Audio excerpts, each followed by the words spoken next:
Hey kids, this is Hex-Ray Vision coming to you live with a very special guest. I don't think I've had a guest this anticipated since I actually don't think I've had a guest this anticipated. Actually, I've never wrenched so many people in the chat before the stream. So if you're in chat and I don't recognize you, congratulations, you are now part of the wrench army. I put on a get together, a meetup in Salt Lake for the Pulse Chain online conference, and met a bunch of people up there. There were three strange brothers in particular that cornered me, and they started telling me, "You got to get Stu from Mintra on your channel, bro. You got to get him. Not Mintra, Tetra." And yeah, they were quite excited. And I also mentioned Tetra, so I asked my friend Crypto Kool-Aid. I said, "Do you know what's up with this Tetra thing?" He's like, "Oh yeah, blah blah blah blah blah blah blah blah. It's genius. Blah blah blah blah. You gotta talk to Stu." So obviously this is a big deal. A lot of people. I mean, just right here, crypto ethos. Stu's on fire. My brain can't handle all the strategies to take advantage of, especially at the same time. This is why I need Tetra in my life. This is going to turn into an infomercial, isn't it? Like we're going to have someone from the audience stand up and say, "But how do I fix this?" And then you'll go on, right? And just start chopping vegetables. Yeah. We've got a great show. Stu, introduce yourself to us. Let us know how you got into this insane world of crypto that we're in. So yeah, so I am Stu. How did I get into crypto? Well, it was kind of by accident, I suppose, through centralized exchanges in the first instance. Fortunately, I never got burnt in any kind of way, and then started to discover decentralized finance. Got rugged on a couple of projects in the first couple of months, and it was like, oh, what am I doing? And then discovered Richard Hart and the Hex family, and that was when the real true journey began. So yeah, it's been a big learning curve over the last few years, like, you know, and it's yeah, but it's great, and getting a great education for Richard in terms of the things that he preaches to us constantly has inspired me to do what we're doing now. So yeah, that's insane. So about what time was it you found Richard Hart? Is this within the last couple of years, or? Yeah, so it was the price of Hex. I can't remember the exact time, to be fair, but the price of Hex was at about 16 cents on the way up. So I felt reasonably lucky to get in there. So you got the magic carpet ride instead of the rug pull. Yeah, you were like, this is. You were looking at your. Do you have the Staker app, or where were you checking the price at? Just through the sort of usual channels like Dex Screener and stuff like that, the usual kind of places. I wasn't particularly active within the community until you know, what was about October. 18 months ago, I would say about 18 months ago, I was kind of in the Pulse Chain main chat all the time with all the cool kids back then, and, you know, talking about what are we going to do with our coins when we get them, and stuff like that. So that was when I really started to become more and more active within the community.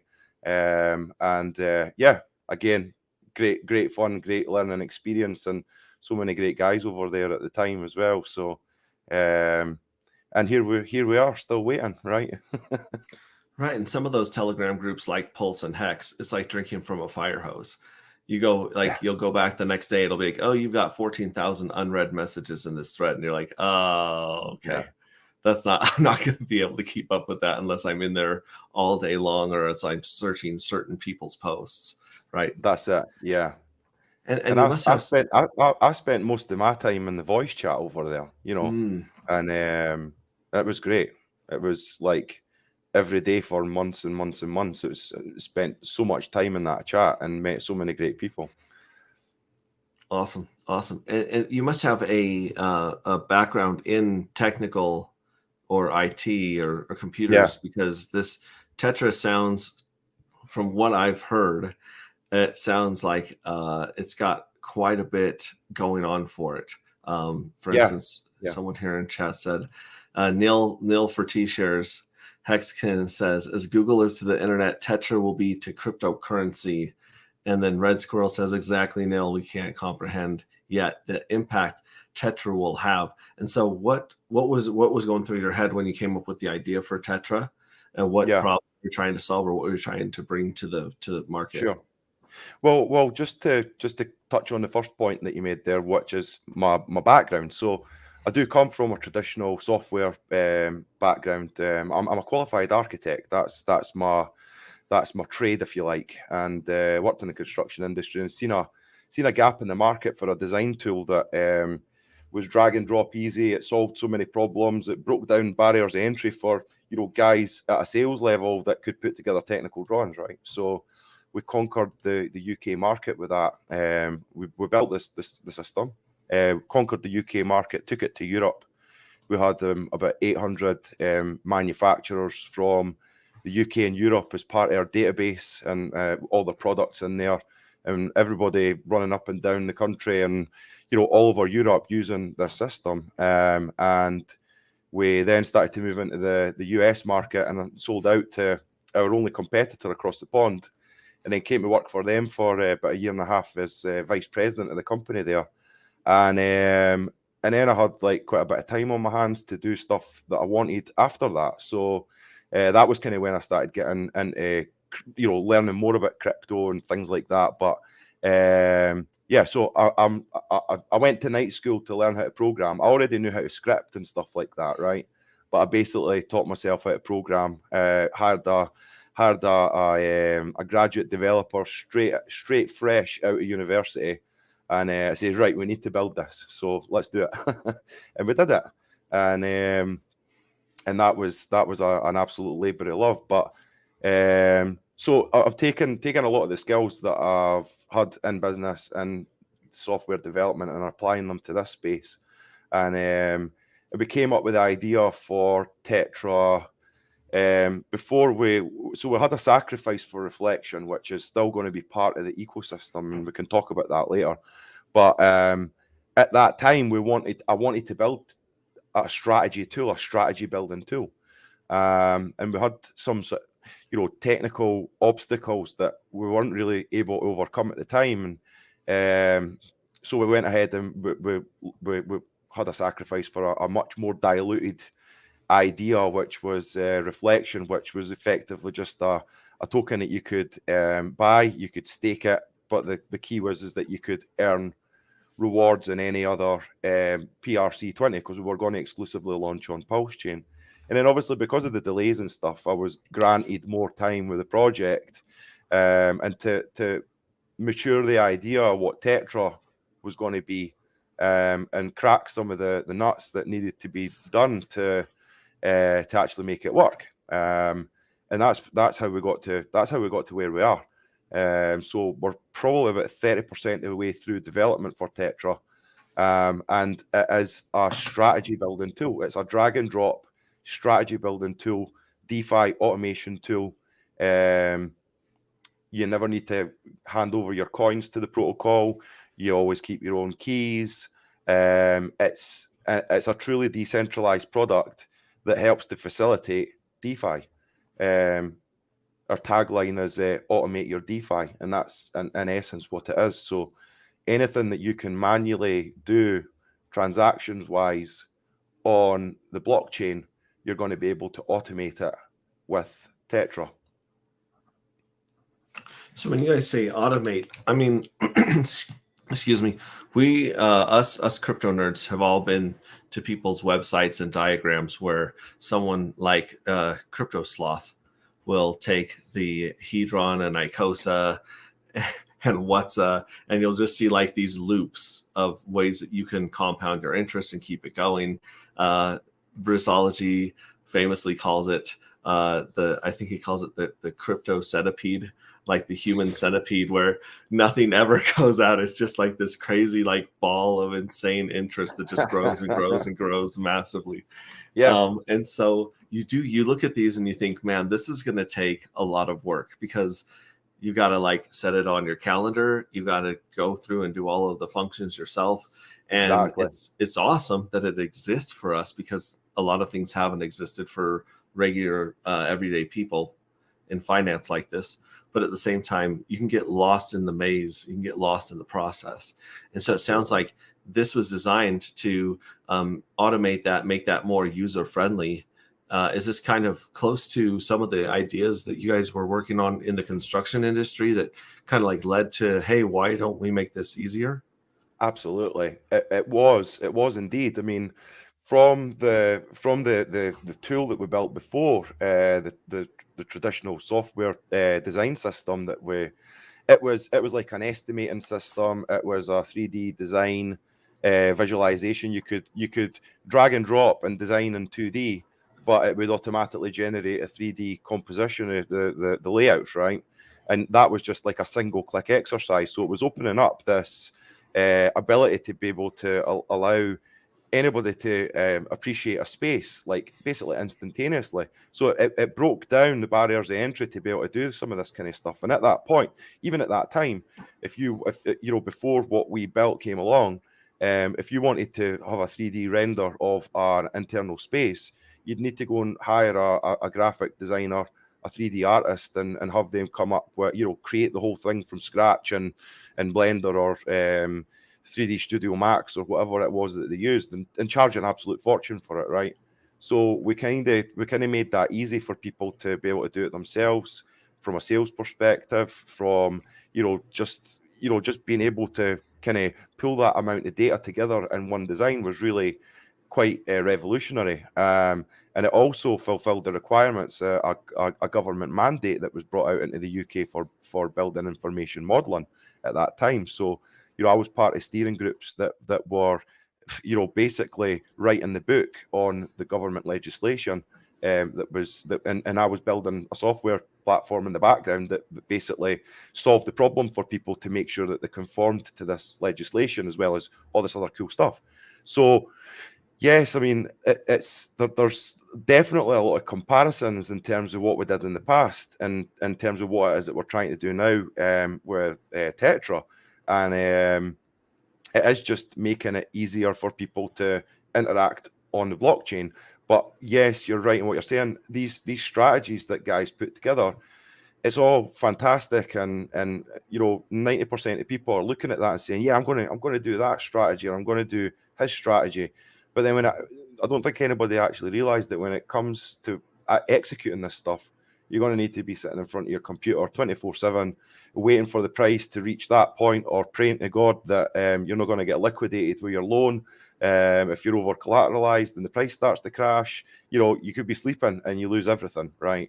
So what Tetra does is it effectively pulls together streams of data and allows you to set parameters that manage positions automatically for you, basically. So you can set your tolerance levels to risk and reward. But most importantly, if you want to run the crypto sloth strategy or red squirrel strategy or whatever, then you can use Tetra to do that. And if you want to build your own strategies, the tools are going to be drag and drop easy. So if you want to put your own stuff together, it could even be just like a simple what we call a visual limit order. So you could have your block and Tetra pointing to 3 or 4 different dexes, right? And saying, I want this visual limit order to fill at this price. You're going to have a much better chance of filling it at that price if you're spreading it across multiple dexes. And if the price hits that point, then the tools will go away and effectively execute that on your behalf. So it's a revolution as far as that's concerned.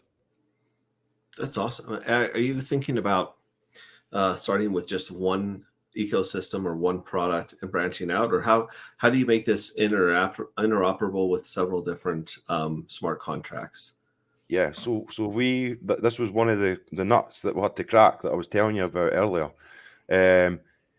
We want everything to be renounced. We want it to be trustless. So we had to develop something that was going to basically go away and scan the smart contracts to bring back the details and information and present it in a standardized way.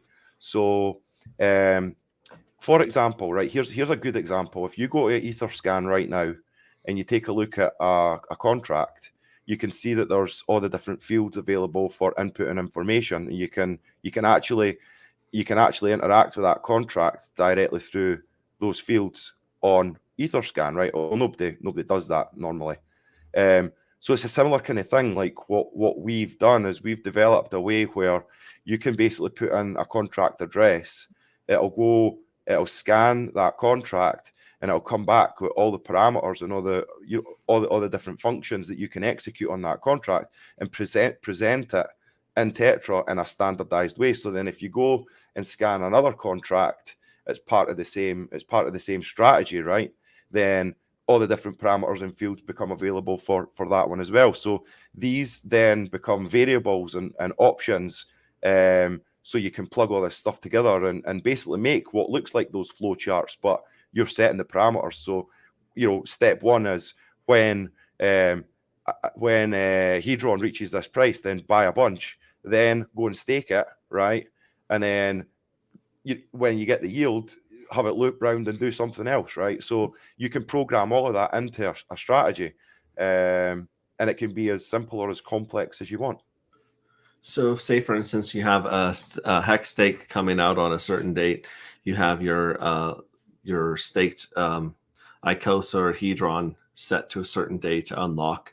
That kind of thing, you could actually set it to go harvest that and either recompound it or send it over to some other ecosystem, as what I'm guessing. Absolutely, yeah. And then someone else in here, Red Squirrel, said automated liquidity providing is a huge market on its own, which, liquidity providing requires, unless you just hit like select all ranges and you get a little trickle, usually you're trying to follow the range and get as many fees as possible. So this would be really helpful with that as well.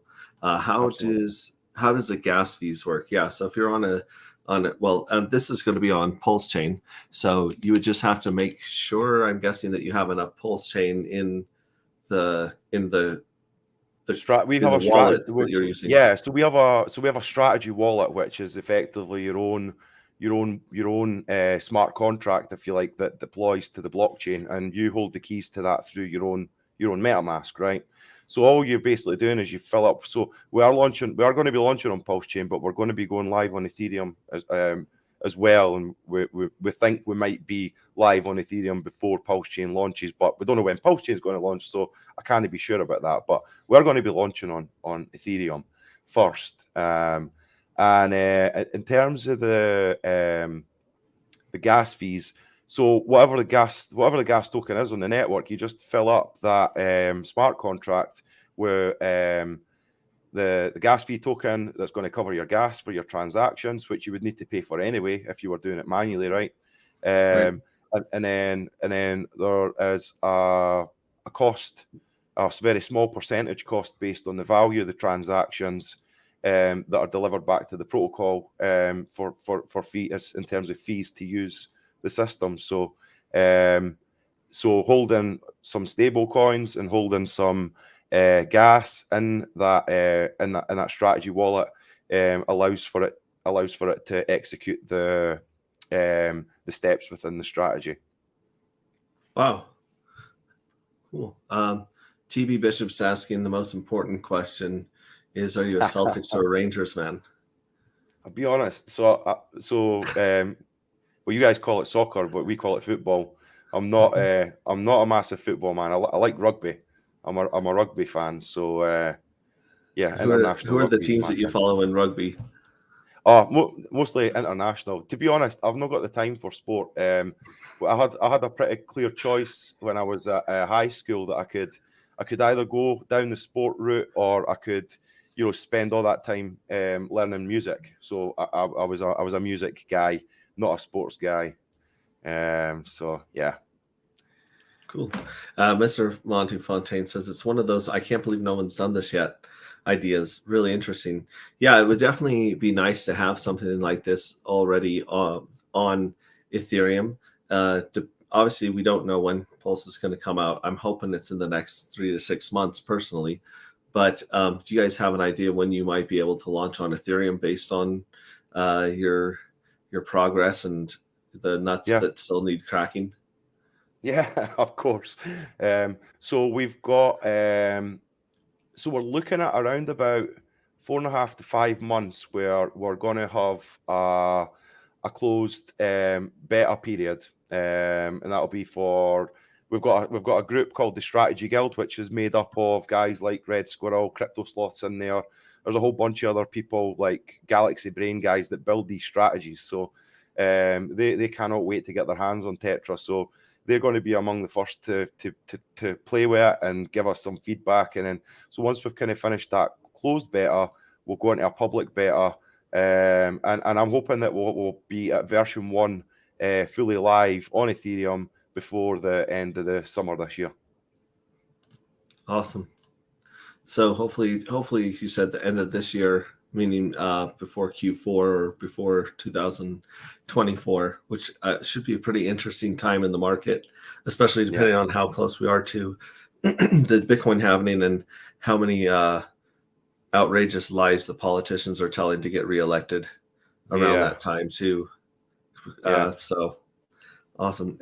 Benny Blanco says, what is this exactly? If you could boil this all down, do you think that the motto of automate your DeFi is the best way to describe what Tetra is? It's really difficult actually, because the use case is endless. You can use Tetra to effectively do anything. I mean, people can use it to build projects. People could use it to, literally do anything. There's somebody messaged me today and said, Stu, could you build an escrow contract with Tetra? I said, yeah, totally, 100%. You would be able to use it to do that. So, it's there is no limits to what you're going to be able to use the tools for. And we want to make sure that we allow people to use it for whatever they want. So it is an automation tool. It does simplify your ability to be able to transact on the blockchain as well. You could say it could be an onboarding tool. There's so many different facets to how it's going to operate that you're going to be able to use it for anything. So it's that we're sticking with automate your DeFi at the minute, because I think the core market of people using it to run strategies is going to be the initial thing that drives it forward. And then after that, I think once we're actually out there with V1 and people are using it for that, it's going to be like, oh, wait a minute, look at what I can do with Tetra.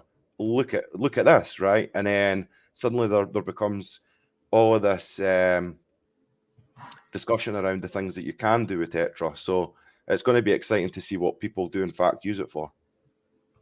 Cool. Yeah, I like this. What TB Bishop says is they call crypto programmable money, and they said this is extremely programmable money. And I guess the next question I would have when you think about a system like this is about the UI experience. How are you guys approaching trying to make this as intuitive and simple as possible on the front end? So there's two elements to that. The first element is you're going to be presented with a kind of node-based approach to programming. So it's a zero code programming experience from a user's perspective when they want to build a strategy, right? It's going to be easier to put stuff together in Tetra than it would be to actually understand all the different elements of a protocol that you might want to interact with. So we do think, in fact, I know for a fact that when we release, the biggest barrier to entry is actually going to be knowing all the different things that smart contract that you want to interact with can do, right? So if you're really familiar with the Hex, Hedron, Icosa sort of loop stuff that like Crypto Sloth does, and he comes up with these ideas for basically generating passive income yield continuously by doing all this stuff, right? He's an individual that has a very technical understanding of how these protocols actually function, and that's going to be a bigger barrier to entry for people that want to use Tetra than actually just use the tools themselves. So to kind of compensate for that, anybody that doesn't want to do their own research or investigate what that contract does and how it works, it encourages scrutiny of this stuff, which is great for everybody as well, right? But the bottom line here is that if you don't understand that and you just want to use someone off the shelf that one of these guys in the strategy guild has done, then you can go and get the red squirrel number 5 strategy for, you know, Hex, ICOSA, or whatever it may be, and you can deploy that within your own wallet, and it would be like kind of a community approved strategy. So if you were coming along and you wanted to use it, then you've got some level of confidence that that's the right one that you're going to be using right there. Yeah. So so there'll be upvotes within the community to promote the best performing strategies and things like that. And then if everybody then deploys the haunted strategy the first day that Liquid Loans launches, right, then there's obviously a possible strategy that could be used to sort of, you know, go against that. And counter that's, that one. Yeah, exactly. So then it becomes a race to see, you know, what one's going to be most successful, right? So it's going to be really interesting to see how this gets used in that way, though. Yeah, I really like the idea of templates, where you can take someone's template and say, this is what I want to do, and just plug in your information and sign, you know, the contracts and get it going. That's really cool, because it's with tools like this, it's kind of like when you go on TradingView or a lot of technical finance stuff, where there's the nerds that want to get into it and really like basically code and change every piece of it. And then there's people that are just like, I just want to set it and forget it, like a crock pot. I just want to do that. And then now this is another crazy question. The bear market, well, you have the bull market, you have the horrible bear market, and then we have these 2 years of the who knows what's going to happen market in our 4-year, 5-year cycle. Would you consider people trying to do different strategies during different seasons of the market? Absolutely. Because I mean, obviously, if you set your risk tolerance to something in the bull market, it's going to work great, because everything works great in a bull market. But if you leave it there on the way down, on the next crash or the next correction, you're going to get, well, I think basically you just get locked into some coins at some high prices, you know, and then you'd have to wait for the next bull cycle to unlock those and to get the profit out. If you are someone that likes to trade, right, and you want, you know, I mean, I used to like swing trade in some assets, right? It was good fun. It was never something that took over my life, but you know, it's one of these things that could, right, and it does take up a lot of time, and you need to be on the ball with all of that kind of stuff. So if the market's traveling sideways for a huge amount of time and you want to try and extract value, there's strategies that you could run that would take advantage of that, right? But I mean, you're the one that needs to set the parameters to say what's going to happen under what conditions. And if at the end goal is a net positive result as far as the strategy is concerned on paper, right, and you deploy it in your strategy wallet, then as long as those conditions are met, it will be successful. It's just a matter of time, right? So, but you're not going to need to sit there, and you're not going to need to sit and watch the price charts. You're not going to need to sit and do this, that, the next thing. You can basically set and forget it, you know, and let it happen. And if you want to use it to accumulate more in a bear market below certain prices, like that limit order, the visual limit order thing that we spoke about there, then that would be a great way of being able to use it in that kind of market. And I'm sure there's other guys within the community that will come up with bear market strategies and stuff like that as well. So it's an all seasons tool for sure. Cool. Mr. Montefontaine says, does it have some kind of Oracle access so it can set certain conditions when a price goes up and the price goes down? Yeah, so price, for example, itself, we can, versus the dollar, that is, sure, yeah. So the price information can be extrapolated directly from the dexes, so we can get that data on chain pretty easy. But there is other stuff that you know, we're going to be feeding in from like Teller, or we're going to be using Gelato as well, which is another decentralized Oracle service. And we're going to have options available for people if they want it to use our own Oracle services. It's going to provide data, and we're going to stream all that in through the smart contracts, and that will feed the strategies and the act as the variables and the indicators that are required for these strategies to execute at the right time. Yeah. Awesome. You were saying earlier that this protocol, if let's say I plug in and I use the protocol, I'll be paying a fee when I do transactions, and that fee is going to go to the team or to Tetra. Is that correct? Yeah, so we had a private sort of funding round which was an involvement from people within the community, my inner circle within the community, and we do have a token which is stakeable. Ultimately, the yield that comes into the protocol is delivered proportionally to those that stake the Tetra token, and that's in stable coins, and it really is just that simple. So, from a user's perspective, they don't need to hold Tetra tokens to be able to use the system. Anybody can use the system. It's open for business to anyone that wants to use it. But rather than paying like a monthly fee or setting up a credit card or whatever, we want this to be decentralized.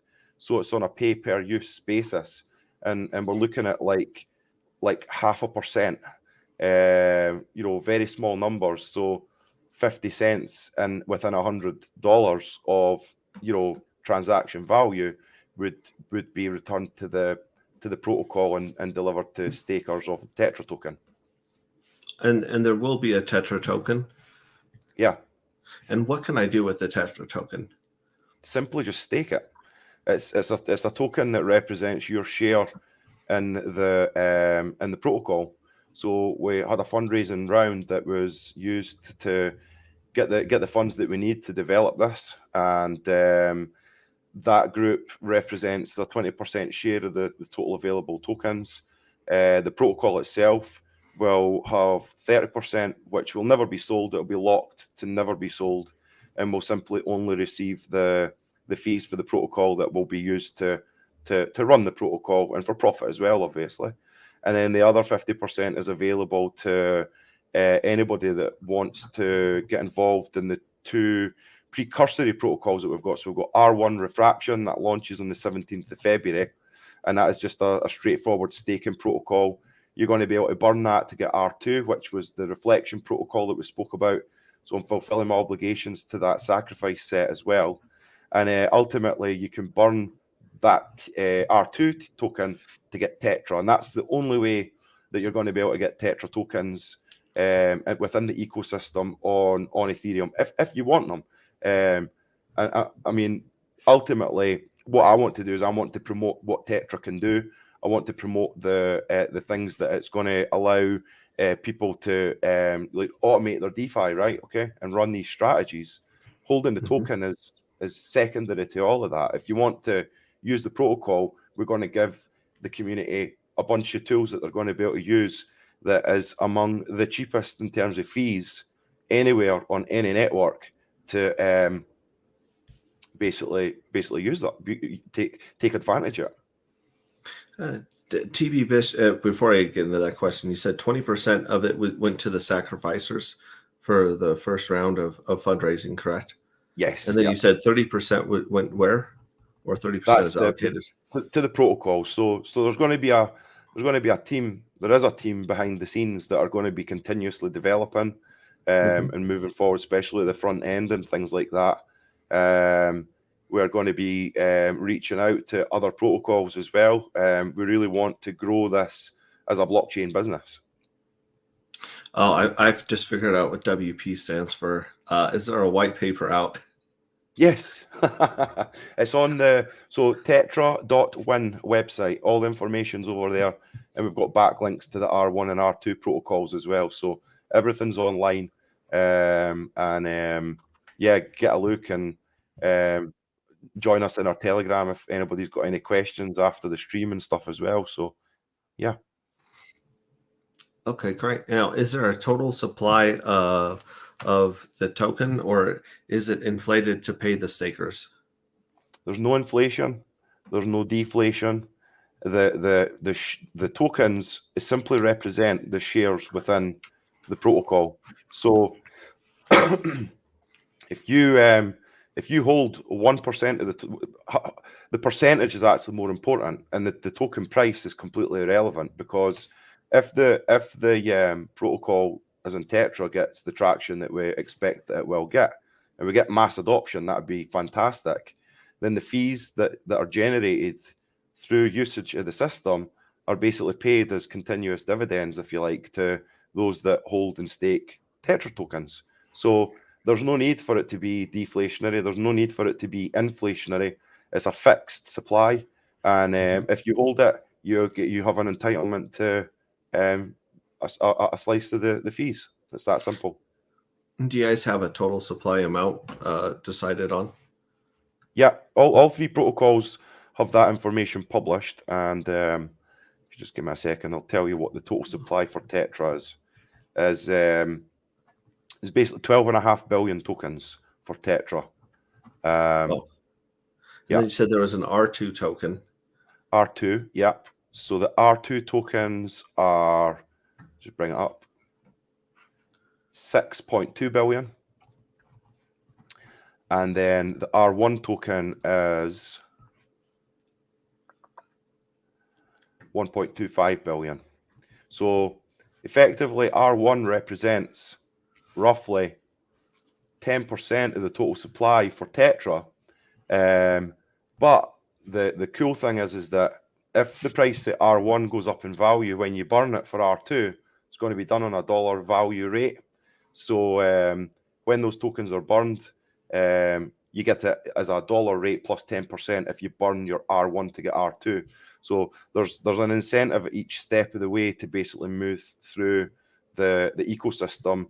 As we call it the journey to Tetra. So the journey to Tetra starts effectively on the 17th of February, where you would be able to get R1 and burn it to get R2, and subsequently burn it R2 to get Tetra.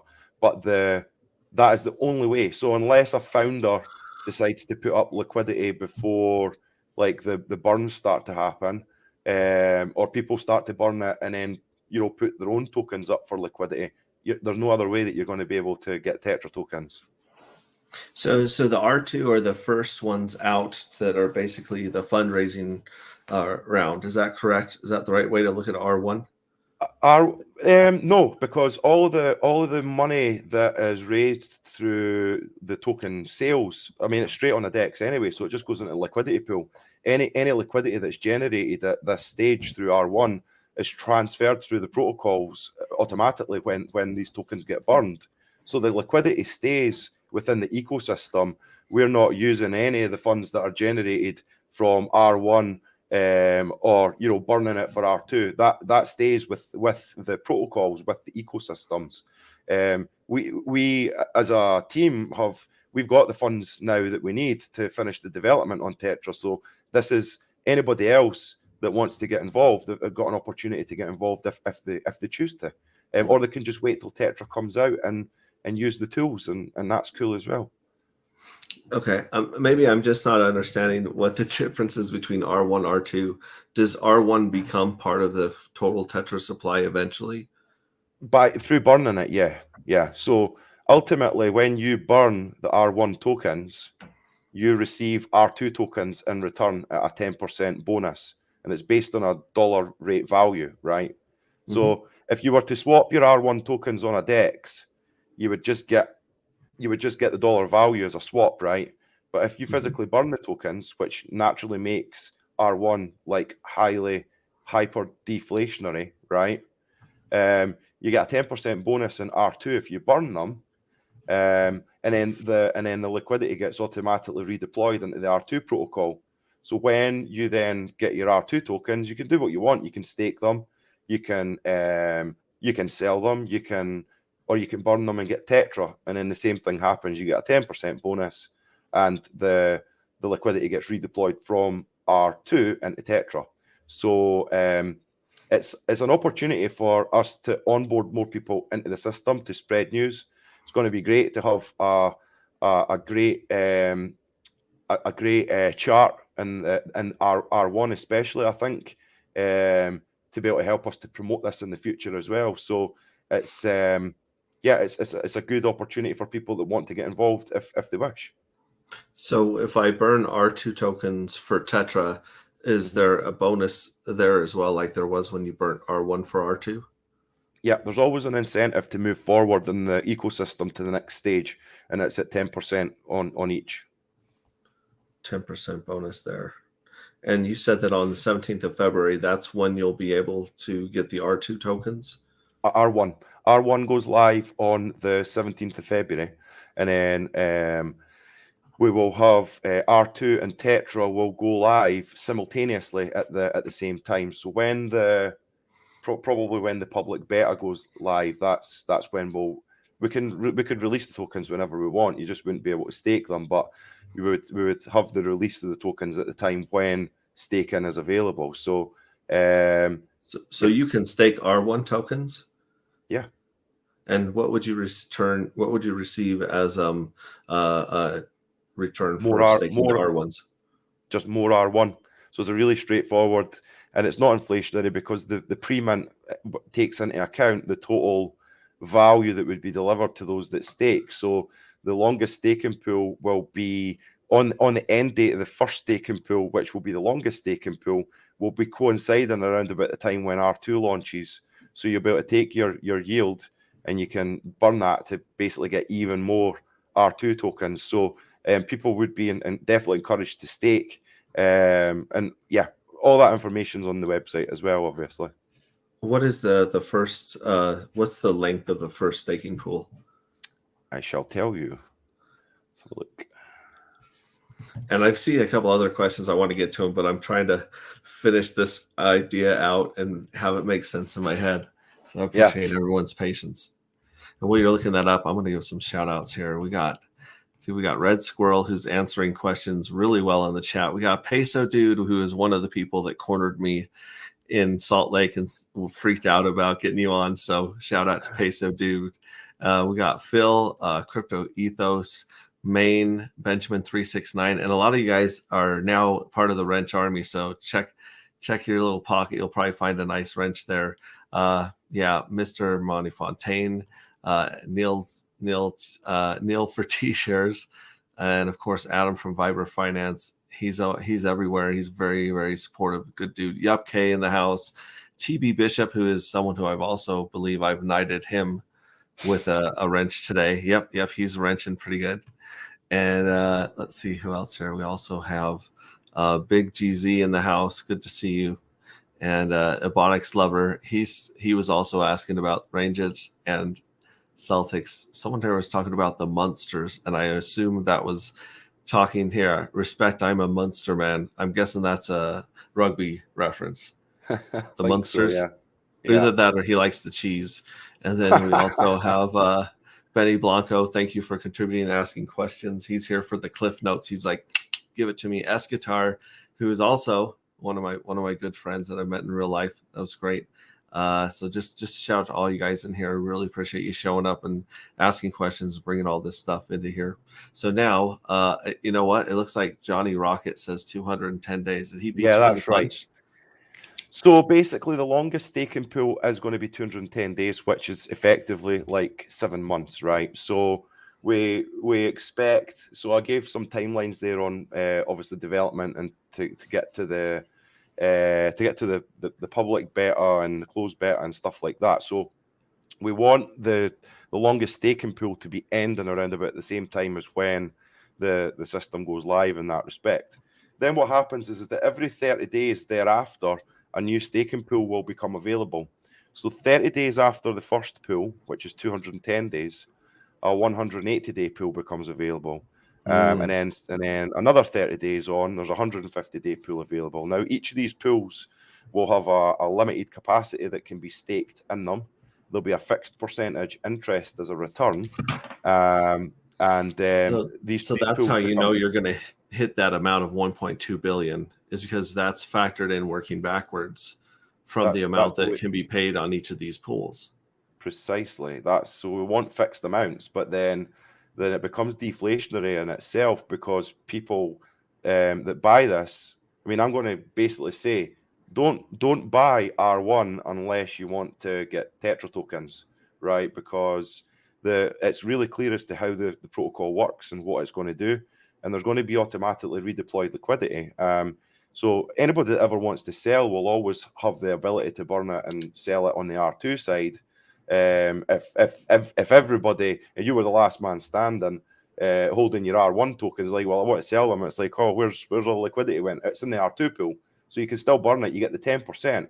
Why would anybody want to sell R1 tokens if you can burn them, get a 10% bonus, so you could potentially sell them or stake them to get yield in the R2 protocol? So this has been designed in such a way that encourages everybody to follow the path, follow the journey that's been put in front of them. And if people play games as well, and that's fine. I respect that. That's what DeFi is.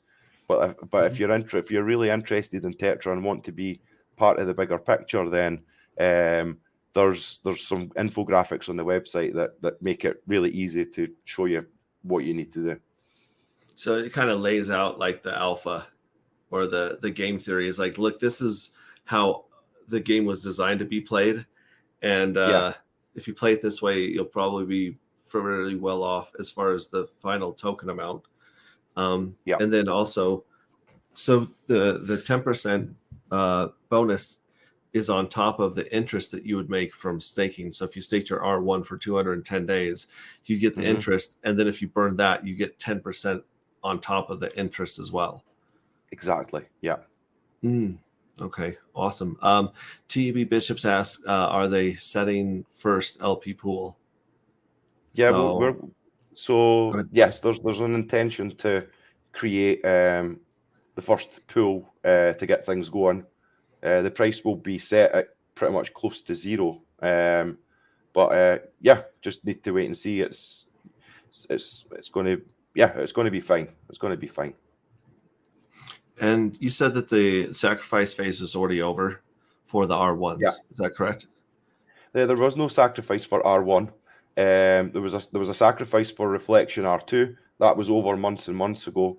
And the only other external funds that we've received is through the private investment round, specifically just for Tetra. And what did the private investors get from Tetra? Are they promised an allocation of the coins, or? Yeah, so 20% of the total supply will be allocated proportionately to the founders, if you like. And then there was the 30% that goes to the protocol, and then the other 50% is only available to those that burn R2 for Tetra. Okay, that makes more sense. Yeah, you said that earlier and I didn't catch it. So thank you for repeating that. From a Crypto Ethos says, from a security standpoint, is the code for Tetra immutable? 100%. Yeah. Yeah, there will be no requirement for anybody to hand over their coins to the protocol. You'll never need to give up any admin keys to use the protocol, and the code will be fully immutable, and all contracts completely renounced. We need to get Red Squirrel on here because he's answering all of these questions in real time, and we're behind on chat. See, like he also says, any taxes and penalties, and then Red Squirrel, no taxes, only penalties, or your EES for R1 stakes. Correct. Yeah. So if you emergency end stake less than halfway through the pool, then there's a 25% penalty on the principal, and you get no yield. If you unstake after the halfway point, you don't get any penalty, but you obviously don't get the yield. Forfeit your interest. Yeah, exactly. Yeah, you forfeit. So you get your principal back at halfway, but your interest is gone. Yes. And then, like I said, how many R1s for R2s? Red Squirrel, dollar value. Like that's right. Yeah, yeah. We just need him on here so he could just be shooting them down as they come up. Glad I caught this. 210 days. Eponic says, you're in Salt Lake City. I am a few hours from Salt Lake City, but I've got a bunch of friends in Salt Lake, so we were able to have meetups and get-togethers there. Now, you said that you were in the U.S. running being the vice president or the CEO of the American arm of your company. Yeah, or their company. What part of the states were you in at that point? Chicago. Oh, I'm sorry. That's all right. The winters there are brutal, man. I say that because the winters are crazy, crazy cold. How many years were we there? So I wasn't there full time, but I was there probably at least 1 week out of every month for 18 months. So I spent a huge amount of time there. We had offices in across Europe and stuff as well. So I basically living out a suitcase for a year and a half, all over the place. So yeah. Man, that's a different life, isn't it? Totally.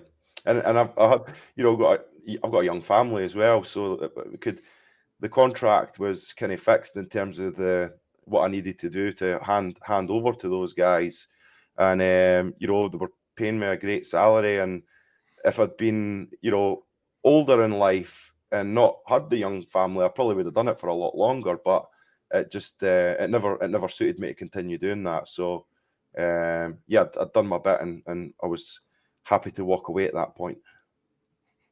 Big GZ says 60 R1s for R2s, 'tis confusion. So it sounds like they're still a little bit confused, but it sounds like the first tokens released are the R1s, and you can stake Correct. them. And the first you can stake them for 210 days. Every 30 days, you can stake them for 30 days less. And at the end of Correct. that entire cycle, the end of the 210 days, is that when the R2s are going to launch at that Correct. time?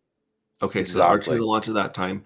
And if you can either hang on to your R1s and keep them as collector's items or something, but basically they're kind of tapped out at that point, right? Like Yeah. the best, use for those are to burn them and get a 10% bonus for the R2s. And then once the R2s come out, you can stake them. And is that a time period as well, like the R1s, where No, it's they're just going to going live out a shelf life? Yeah, I mean, it's up to people when they want to burn them. If they want to burn them, there is going to be a proportion of the fees that come from Tetra usage that will go in the staking pool that will allow for anybody that stakes R2 tokens to get any ERC20 as their reward coin. So that's kind of the thing that happens with that. But again, there's going to be an incentive to want to burn it. And if you burn it, you get that 10%, and you get a share of the fees in the Tetra pool. So there's going to be like a lot of different gameplay. And I mean, what you might find people do as well is that if there's still R1 tokens available at at reasonable prices when R2 goes live, then people might start to burn for R2, sell R2 and buy more R1, and then you might And find that R1 and arbitrage that? R2, yeah, arbon it. And then you might find that becomes like that you get parity between the two, which would just be insane. I don't know what people are going to do. It's been designed in such a way where, it's really not that difficult to sort of look at the pictures and say, right, that's the game I need to play. But then obviously Tetra will be available at the time when R2 goes live as well. So you could actually use Tetra to automate like arbon between R1 and R2. I don't know what's going to happen, so Well, it'll be. I can imagine once the R2 comes out that a lot of the liquidity providing will probably dry up on R1, because if there's less trading and volume going through there, it doesn't make sense to leave a lot of volume there. So if you are playing the ARB game, you may be pushing price against you in both directions, trying to ARB it, but that's to be seen. Benny Blanco says lots of conceal carrying wrenches around these parts. Chat criminals have a hard time here. A wrench society is a polite society, man. The Ebonics lover, Red Squirrel needs to dump down for me. And also, if anyone here is in the Salt Lake City area, the Salt Lake City Hexicans have their own Telegram chat. So if I'm ever going to put something together, we got something going on between Fashion Coder and a bunch of the people that are in this area of the mountains, we'll be posting it on there. So join us there. Benny Blanco's got a thumbs up. Red Squirrel says, Hexray, you could get yield from R2 in your own token. So this means that, can you explain that to me? So if I brought a token to this protocol and I wanted to let people automate a system of mine in my game theory, then I could provide that, or how would that work? I guess I don't quite understand where the payouts come from. I'll explain the mechanics, how R2 staking works. It's really straightforward. Basically, there's a proportion of the yield that comes through Tetra through the fees to use, which is stable coins, that gets delivered to the staking pool for reflection R2, right? Now, what's going to happen is that there's anybody can paste a contract address into the DApp and say, I want to get Hexrace coin, or I want to get Hex, or I want to get Icosa or Hedron or whatever, right? And your proportion of the pool, basically what happens is the stable coins are used to buy up in bulk the coins that people want straight off the dexes, and they are delivered like directly to their wallet, right? So you could use it to DCA and new projects, or if you just want to accumulate over time, you can use it to do that. So if you are launching a coin and you're putting up a liquidity pair, then that contract address, that token address could be pasted into the R2D app, and it would just automatically get bought up, and people that done that would get it in their wallet straight away. It's that simple. So you're saying that people are paying fees in that coin to run the protocol, and so that's where that coin would come from? Or yeah, no, there are no fees or no tax or anything like that. There's no end stake penalties or anything like that when it comes to R2. It's simply just a staking pool, and the staking pool gets its yield from a proportion of the Tetra fees that are generated for using the system. Okay, so the system generates Tetra tokens and stable coins. Is that correct? Just stable coins. So when somebody runs the haunted strategy on Tetra, then that 0.5% that gets collected for the benefit of that person to use the system is collected in stable coins, and then the majority obviously would be delivered to those that stake Tetra tokens, but a portion of that will get diverted to the R2 staking pools to perform that function that we discussed. Okay, so someone runs a haunted strategy. They pay the fees in the stable coin. The stable coin goes on the market, buys whatever coins these people want, or coins that are also included in the protocol. Yeah, anything. Well, the only token that you can't receive as your reward is R2 itself, which was part of the whole thing of what we were doing in terms of fixing the reflectionary style contract, right? So it's like a reflection token, but you can get any token as the reflection other than the token itself. Normally, these protocols only pay out in their own token, and then people just go and sell it, and it just dumps the price, right? So the whole point here is that you can get any ERC20 as your reward that comes for the stable coins, right? No tax, no penalties, nothing like that. You just hold the R2, stake it, and you get whatever coin you want. And how do you choose what coin that you want to receive as interest? Yeah, so you just basically paste the token address into the DApp, and then it logs that for you, and every so often it'll go to the DEX, and if 100 people have that as their thing that they've set, then it'll go and buy all of that up and distribute it kind of in one transaction. So quite neat. Is there a situation, say, on Ethereum, like we go into the next bull run, the gas fees go insane again, where let's say that I've earned a small amount of interest in, say, Hex or another coin. Is there a point where the fees would make it hard for the protocol to make it worth going and buying a little bit of this coin and bringing it to me just because of the fees on Ethereum? Yeah, that's a good point. Well, Pulse Chain was going to solve all of this, right? So that's kind of where our heart still is. But going ahead and launching on Ethereum is something that I feel that we just need to go and do now.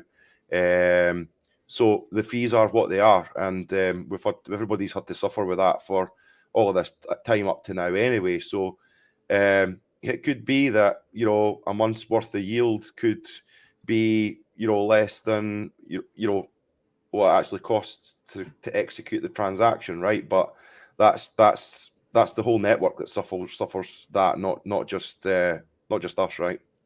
Correct. And so if I stake R2, I get to choose what I want as my return, correct? Yeah. And then if I stake Tetra, it pays me in Tetra. No, not Tetra. just stable coins. That's it. Stable coins. Okay, so if I stake Tetra, then they'll pay me in stable coins. Yes. Okay, that makes sense. Awesome. Ebonics says Chicago. That's not nice, Ebonics. And he was also asking for the Telegram link, but it's not letting me copy because I'm not an admin there. But search Salt Lake Hexagons, and hopefully we can find it there or reach out. Peso says rotation work is hard. I can imagine that is very hard on a family for sure. And then we got a T.AMA refraction R1. So this must be a Telegram link. This is the Telegram link for Tetra, correct? This is the Telegram link for the refraction R1 protocol. And we've got an R2 chat as well, which is where all the sacrificers are sitting, being patiently waiting. And we will ultimately have a Tetra chat as well. So it'll kind of evolve as we go through the journey to Tetra. And PSA 931 says it's made more complicated because of the R2 reflection protocol. This is just a result of pull chain delay and Stu honoring his word to the R2 stakers. Yeah. And Johnny Rocket says, will creators of confirmed strategies be incentivized? And I believe that was the 50% of the tokens that are going to be. No, I think what Johnny's asking there is if you, let's say you created a strategy, Max, right? And it was the Max strategy number 1 or Hexray number 1 strategy, whatever it is, right? And I've got a scraping strategy for Texan token that people are going on right now, where you can like rotate and scrape different amounts of interest from the Texan token. So yeah, so let's say that I come up and I put that template together. Would I be in rewarded for people using that? Yes. So we've not announced what that reward's going to be, but there will be an incentive for creators. Red Squirrel again. I know. I'm like, why are we even talking about this? We should just have everyone read this. He's such an amazing community member. I love him to bits. But yes, there is an incentive. We don't know what it is yet. We want to make it worthwhile, and yes. So if you publish your Texan scraping strategy, then anybody that uses it, you'll get, so out of the fees that are collected, you'll get a small portion of that as a reward for people using. You've done the work, so I'm sure they'll be happy to give you a little something for it. So I'm putting the reflection here in my Telegram so I can find that and join that group. Reflection. I dare not open Telegram. I was on a stream the other night there, and my internet just completely died. And I've basically shut down anything that's using the internet other than the StreamYard app here, just in case. So yeah. Well, I'll tell you what, Ebonics lover, just find me on Telegram. I think that I have to add you as a contact or vice versa. And then I can invite you into other groups. But for some reason, either that or I got to become an admin there. Ebonics says, I'm from Chicago now in Utah. Much better. That's good. That's good. Yeah, hit me up on Telegram.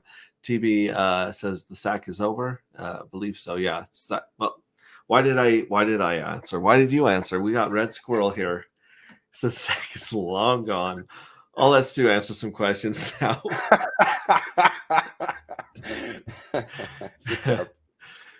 That's crazy. I still haven't been to a Hex meetup in the UK yet, but I've got a strong 4% of viewers in the UK and Canada. I'm not going to Canada. Sorry if you're in Canada, but I might come visit the UK because it seems like a pretty interesting place. Yeah, Scotland's good fun. You'd like it here. I'm coming. I'm actually going to be coming to the States in March, early March. So I'll maybe give you a shout if I'm going to swing by the Salt Lake area. If you guys are getting together, that would be cool. Well, and is this like a Hex meetup you want to come over? Or is this work related? The March? Yes, it's going to be work related. Yeah, I'm going to be meeting quite a few people over there and doing a bit of a tour, so to speak. So Salt Lake, like a Tetra tour. Yeah, kind of. If yeah, but not. It's not organized meetups and stuff like that. I'm going to meet people on the team that are going to be working with us moving forward. And I've got friends over there. I've got some family I'll definitely be stopping by Chicago to see some of my old colleagues and stuff as well. So it's an overdue trip, and if I'm going to come over, then I might as well make the most of it, right? Yeah, of course. I actually have a couple friends from Scotland. They they are in Texas. They married best friends. So the two dudes Oh, from Scotland grew up like not very far apart, never met each other, and then here they are in Texas, and they marry wow, like best friends, and they're like, wow, it's insane. It's insane. So says Tetra wants to incentivize creators. The more strategies that are available, the more yield stakers will get. yeah, And yeah, he's already pushing the Tetra meetup in Utah. That'd be a lot of fun, actually. A lot of yeah, fun. If you need to borrow an RV, I've got the Quattro Cinco mobile studio ready to go nice. for you. You can just drive around the US in the RV. Oh, I'll That's the tell way you, to that'd be go. awesome. We'll just stick That's a Tetra sticker on the side. That'd be ace. Yeah, there's already a bunch of stickers. So yeah, put the Tetra on there. We need some big Texan stickers too. We went and did a whole Texan tour when the Texan token was coming out to Nice. That's try and amazing. onboard and teach people what's going on. So it's the fun part about crypto is definitely traveling during the bear markets, because like what else are you going to do Yeah, besides work? I mean, but then again, like you do some coding, but you've got a whole team working on this, right? yeah, yeah, yeah. We've got four guys in total that are all working, full time on Tetra. So it's it's a big undertaking, right? And there's a lot of work to do. Most of the work's in the front end. The back end stuff in terms of the smart contracts, believe it or not, are actually quite straightforward. It's the front end stuff. It's getting that slickness and easy to use. Is like that is the top. It's written on top of every single whiteboard at home and in the office here as well. The easy use is going to be the key to success. So the more things we can do to make it easier to use, then we get the mass adoption, and that's what we want. Definitely. Deep Onyx Lover says Texan token thumbs down. That's funny because Stu was kind enough to help to move this up an hour, because I'm actually streaming with the Texan token guys right after this, Oh, right. going Okay. over some of our scraping strategies and stuff. So it's going to be pretty interesting. I believe it's on Heartbeat's channel. It's either going to be on Heartbeat's channel or Rags to Riches channel, but we'll be going over a lot of that. And every time you find a really cool ecosystem, which I like the Texan token ecosystem. I like the Hedron and Icosa system a lot. I'm a huge fan of the Whatsa NFTs, right? Because those are like this weird game of chicken where your NFT is filling with money or candy, kind of like a pinata, and then once you break that pinata or you break the piggy bank, it stops filling up and someone else gets your portion. And it kind of Yeah. sounds like there's a little bit of that game theory in your coin as well. So Yeah. if you were to boil it down, what would you say is the secret sauce or the pin to Tetra? Kind of like what would you say is the T-share of Tetra? I mean, it's just the token itself. I mean, by holding the Tetra token, you are effectively getting a share within the protocol fees. So that's the thing that people are going to want if they're interested and believe in the protocol and want to get a share in that. The flip side is that as bad as this might sound, is that I don't really care. I just want people to use the system, right? So people can buy the tokens and do what they want with them. At the end of the day, if they want Tetra tokens, then this is the only way you're going to be able to get them. And if you hold them, and the system gets the mass adoption that I'm going to be pushing really, really hard for, then they're going to get a share in the spoils of that. So it's that, yeah. So as much of the Tetra as you can hold and stake, that's really the T-share in this system, That's that. because Yeah. the Tetras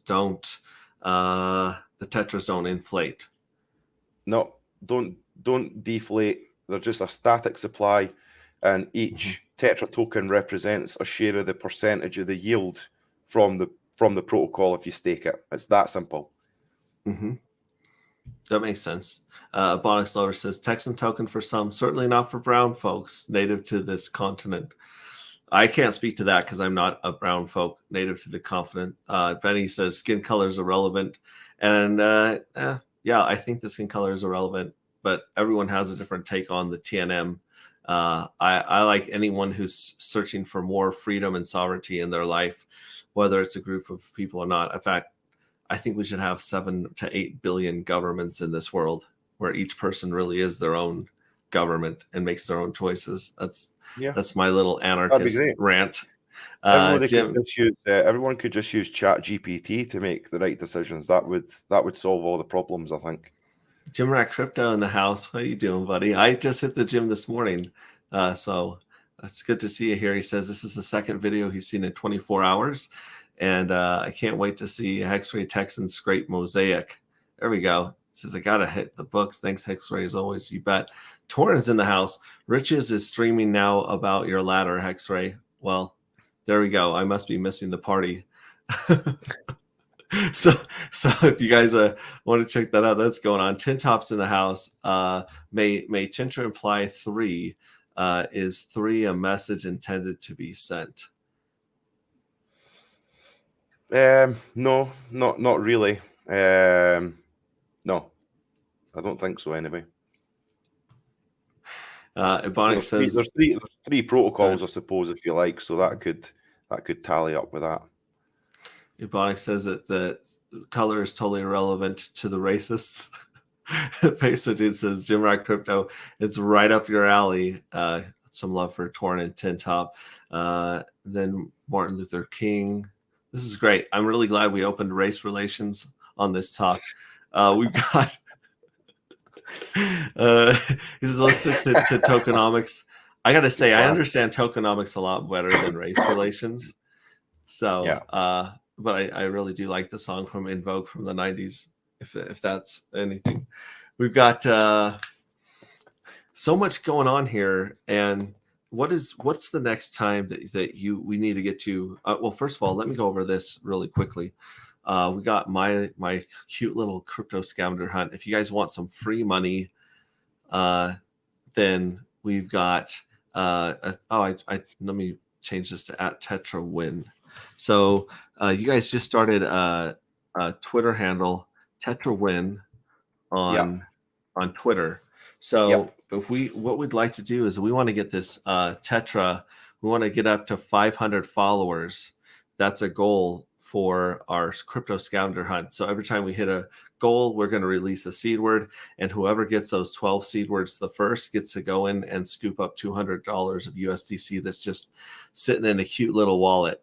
So here's the wallet address right here. You can go and you can see the money sitting there. There's a little bit of ETH, because of gas and fees and all that fun stuff.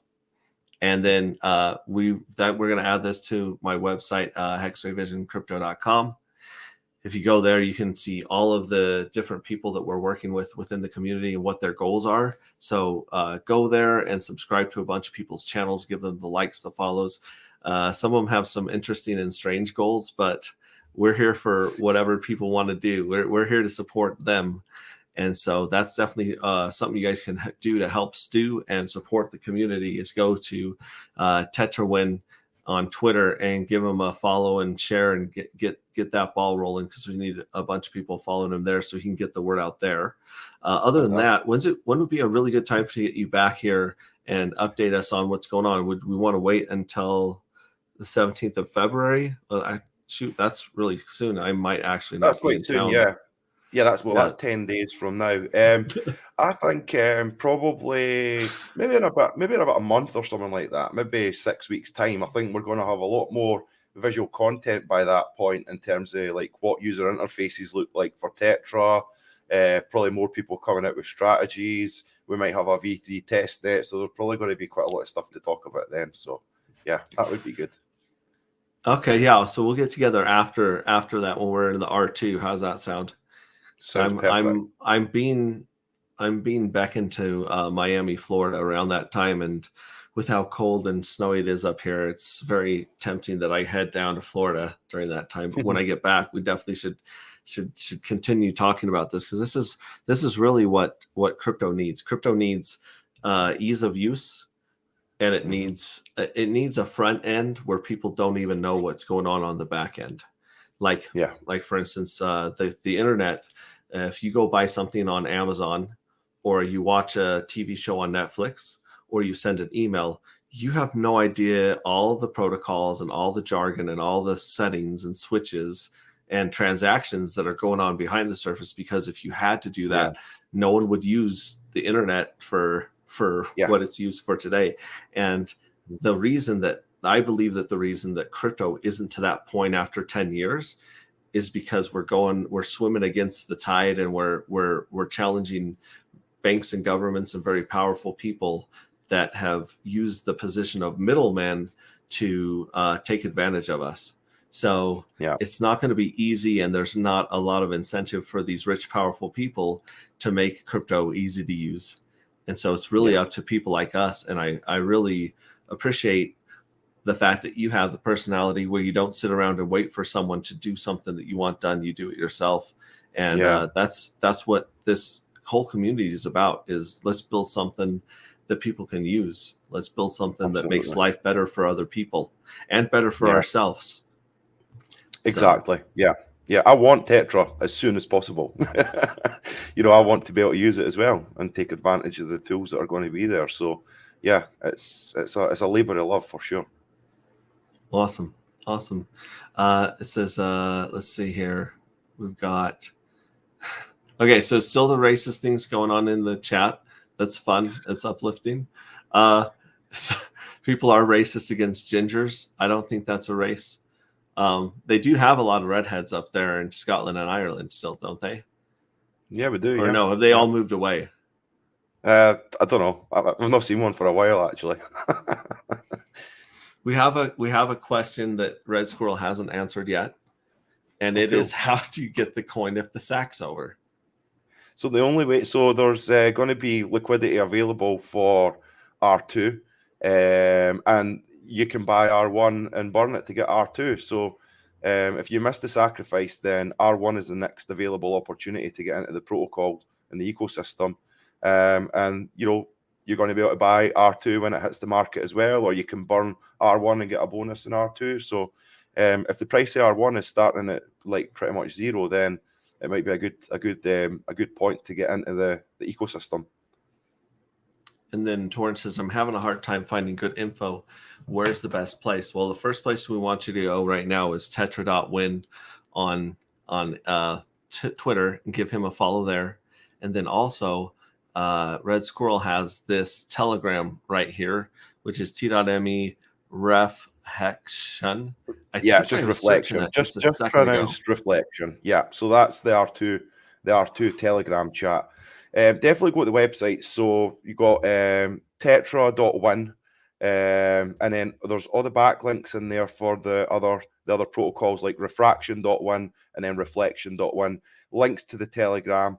If you can't find what you're looking for on the websites, come and hit us up in the Telegram, or drop us a message and somebody will get back to you. But there's a whole bunch of information, white papers, infographics, and everything that you really need over there on the website. So, yeah. There we go. So there's Reflection. Is it Reflection R2 or Pulse 4? Well, someone's name is Pulse 420 Tetra Reflection. He's most likely someone that's part of the group there.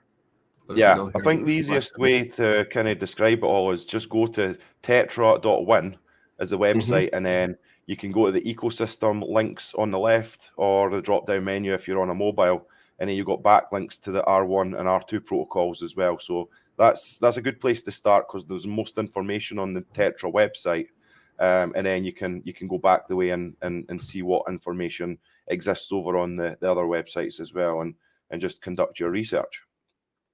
This is tricky. So when you guys join the Reflection group, you've got to tap in a code to make sure you guys don't get spammed with bots, it looks like.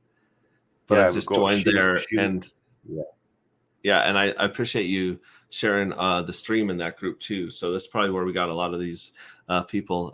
Will creators of confirmed strategies be incentivized? We covered that one. And going down here. Awesome. Buy R1 starting February 17th. That's how to get in if you're not a sacrificer. And then thanks to Tetra, sounds very interesting and revolutionary. I like that. People are enjoying the South Park episode about gingers. So we've got that going on here. Supposedly, if you own 1% of the Tetra supply, Stu, will you send? Stu will send you a bottle of Scotch whiskey. Can you confirm this? Confirmed. Yeah. 1%. How much is 1%? Because there's 12.5 billion of those tokens, right? Yeah. So you only need 1.25 billion tokens. Yeah. Awesome. Torrance says, I searched Tetra crypto and get a bunch of fish stuff. Yeah, that's true. Yeah, these websites only went live, or the Tetra website only really went live recently, so we need to get our ranking sorted out there. But yeah, there is a Tetra fish. That's right. So Alan's in the house, and Red Squirrel says you're late, and he says yes, I got to pee on a stick. So hopefully you're not late in that way, Alan. Hopefully you're not pregnant. We've got he says, where's the sacrifice? Well, you're gonna have to rewind and watch the replay. You've missed the sac. We've all missed the sacrifice. Tetra.win here. And actually let me I'm gonna share this because I did pull it up and I think it's a pretty cool place for people to go and get more information. Right. There we go. So here is the and I always freeze when I share the screen, so that's fun. But we've got here's Tetra.win right here. Perfect. And let me take that banner down as well, so you can see it a little bit more. And why don't you tell me if you guys jump here to Tetra.win, you've got the app, and so I assume this is the testnet version. If I launch the app, no, it's a coming soon page. We wanted to get unity across the 3 protocol websites, because when the Tetra main app and the R2 apps go live, then there's going to be some harmony between the 3 protocols, obviously. So that's why that's there. It's just a coming soon at the minute. You really want to be checking out those links on the left-hand side about the journey, the strategies, the white paper, roadmap. Yeah, all that stuff's in there. Yeah. Oh, cool. So yeah, if you guys want more information, here's the 50, 30, and 20% that we were talking about before. Here's the roadmap. And you guys said you said you were about 30% through with this roadmap. We're about 30% through the development of Tetra itself. As in terms of where we are on the roadmap, we're just about to launch R1 on the 17th of February. So we're just getting started here.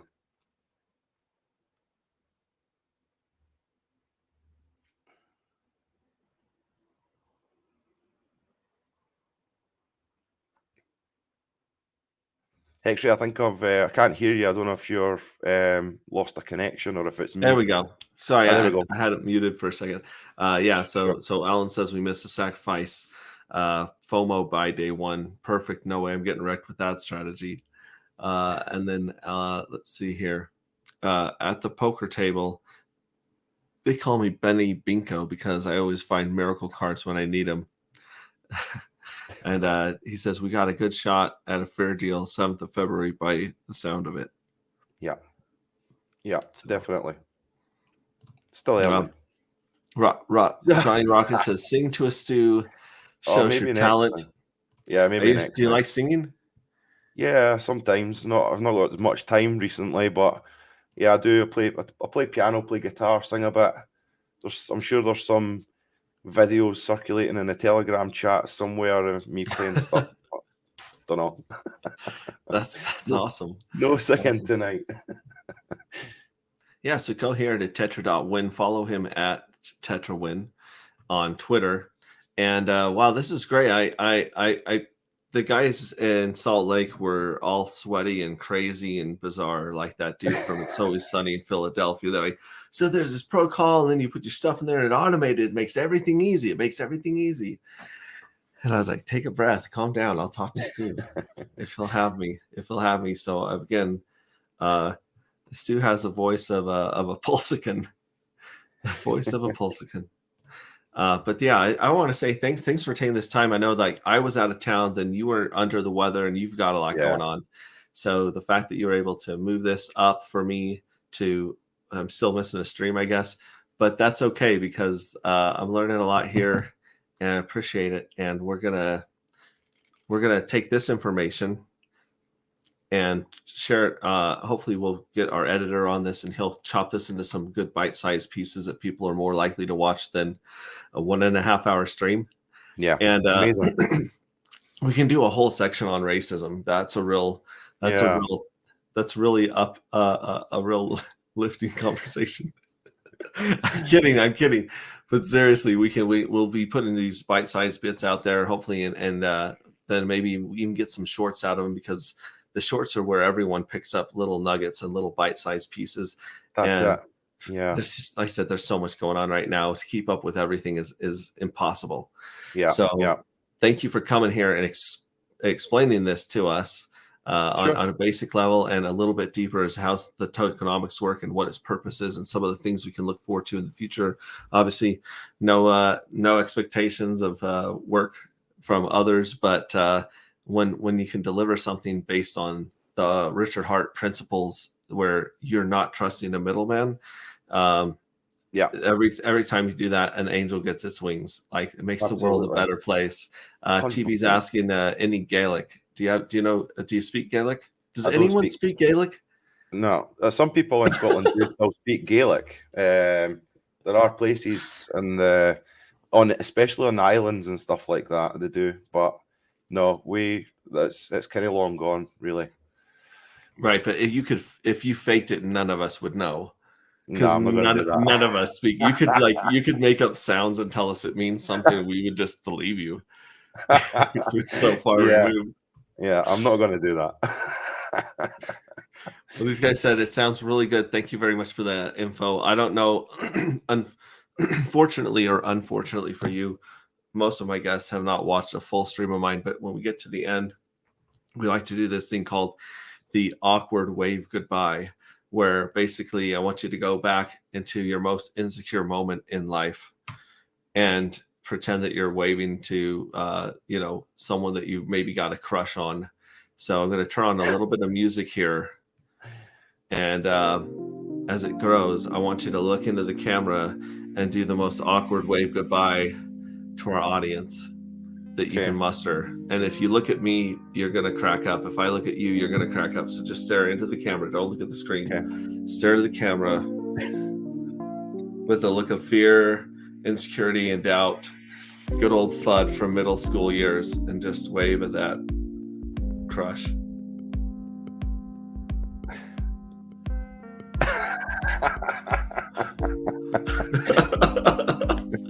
I could never make it through without laughing. Ever. But you're awesome for being here. Everyone in chat, I appreciate you guys, every one of you. Like I said, if you're in the area, hit me up. We'll get you into the Salt Lake Telegram group. Get into the Tetra, the reflection with the HEX in it Telegram group to get more of your questions answered. And go to Tetra.win as well if you want to get into the nuts and bolts and good stuff. And thank you so much for being here. Thanks for working on stuff to help the community and make the world a better place. I appreciate it. As a Hex Shaman says, yes, boys, let's go, Tetra. And thank you, Red Squirrel, for being an unofficial guest and answering most of the questions in chat. PSI says it's not Gwei if it's a three-way. Later, Alan. Love you guys. We'll see you guys, Visionary. Go check out the crypto scavenger hunt. Someone's gonna walk with $200, and then someone's gonna walk with more money, and we're just gonna keep it going. We're gonna keep the love going. We're gonna punch a bear in the throat and show people what it's like to get through a bear market. So catch you guys. I'm going to jump over to that other stream possibly, and we'll see you guys later. Thanks.